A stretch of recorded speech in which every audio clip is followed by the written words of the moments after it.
Growing up as a millennial was hard, but what made it even harder was we didn't have Facebook so that we can post statuses and tell people about how hard it is.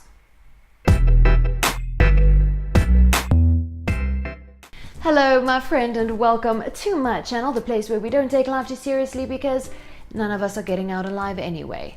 And that's a fact, sadly. Today I want to talk a bit about what it was like growing up as a millennial, but more specifically the struggles that we had to deal with. It wasn't easy, and these days we take it for granted. Kids today will not understand the struggles that we had back then. The struggle was real, fam. The struggle was real. So without further ado, Lego. So the first struggle that we had growing up is, of course, our old friend dial-up internet. And just saying that, you can actually hear that sound, that dial-up internet sound ringing in your ears. It still haunts me in my sleep.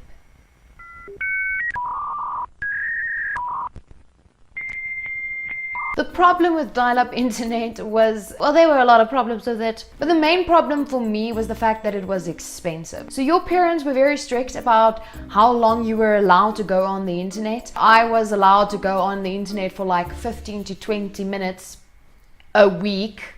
And that's the thing. There's not a lot that you can do on the internet within 15 and 20 minutes. Especially since another problem with dial-up internet was the fact that it was ridiculously slow. Like within that 15 to 20 minutes that you had, you were lucky if like one cat photo loaded. Extra lucky if 2 photos loaded. Winning! So because of all of that, you kind of had to be creative and find ways to sneak onto the internet, which was also problematic since that noise that I mentioned earlier. It wasn't the easiest thing to hide, so you could do what I did and basically take like a big blanket and then throw it over the box of the family computer and like hug it tightly to try and cover the sound.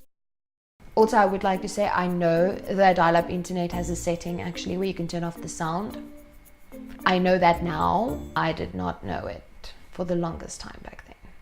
But I mean, even if you could get rid of the sound of the dial-up internet and you could sneak onto the internet without your parents knowing, you had to make sure that they didn't want to use the phone at all during your internet sesh. Because if they wanted to use the phone, you're caught out. It was tough. But the best thing in the world was when you could actually manage to sneak onto the internet so that you can get onto MSN chat rooms. And so that I can pretend to be a blue-eyed girl from Joburg with the username Blue-Eyed Baby 18. Now on to another struggle that we had back then. We didn't have Google.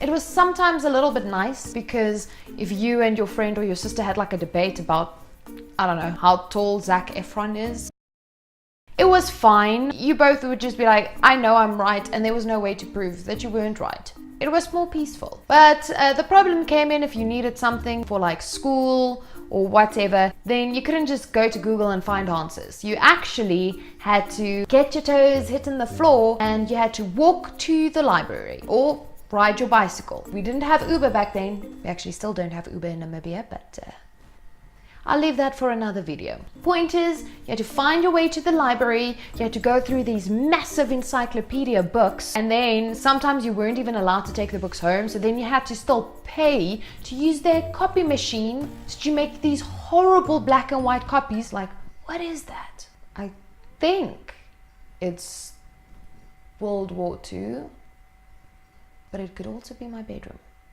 That brings me to another struggle that we had. Phones. Not smartphones. Oh no, they were dumb as fuck. They were really just But we loved them back then. I remember my first, very first cell phone was a Bosch phone. And if you're thinking to yourself, isn't that the company that makes all the hardware tools? Yes, it is. So you can only imagine what 80-ton brick I had for a phone back then.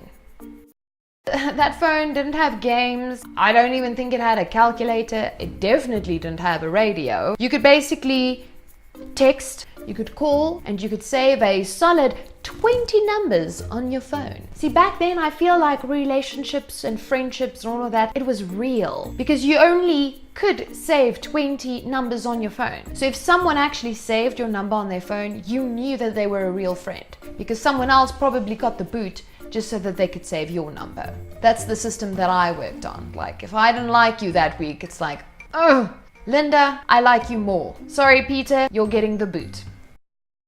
That brings me to probably my biggest struggle growing up as a millennial, songs and how we got our hands on them. You know, I've always loved music. I'm a radio DJ. Obviously, I love me music. And back then, it wasn't that easy to get your hands on the songs that you wanted. You couldn't just hit up iTunes or Spotify or YouTube. You actually had to, again, get those toes hitting the floor. And you had to make your way to the store and buy the CD. You'd hope that the pamphlet had the lyrics of the songs in it, because if it didn't, then you had to spend so much of your time just trying to get the lyrics of the song. You sit next to your big hi-fi. That's what it was called, right? I can't believe I forgot the name. It's hi-fi, right? Hi-fi. You would sit next to your big hi-fi, press play, you would listen to a sentence, you'd quickly pause and you'd quickly write it down, and then you'd rewind a little bit again, because if you just press play, then you're gonna miss the beginning of the sentence, and then you press play and then you're like, ah. Sometimes they would not pronunciate, and it would drive me nuts, because I'm like, what are you even singing? It was horrible. And that is why we millennials still sing the wrong lyrics to 90s songs. I, for example, still sing to Spice Girls' Wannabe song, slam your body down, the wine is all around. Slam your body down, the wine is all around. As you can see, my friend, the times growing up as a millennial, it was tough. But at the end of the day, I'm happy for it, because if we wanted something, we had to work for it. We had to be creative about it, foster dedication and commitment, and we had to endure this sound. But there we go, fam. I hope you enjoyed my video, and if you did, remember to give me some TLC, comment, like, and subscribe. It's a silent T. And who knows, you might get a shout out from me in my next video. But on that note, I want to give a shout out to Kota Bro. I just love how he says I'm his inspiration when I look at his channel and he's over there with these 20k subscribers and I can barely make 200. Please subscribe to my channel. But thanks so much for becoming part of my YouTube family, Kota Bro. And remember, be yourself, not because everybody else is taken, but because everybody else is an idiot. Ciao.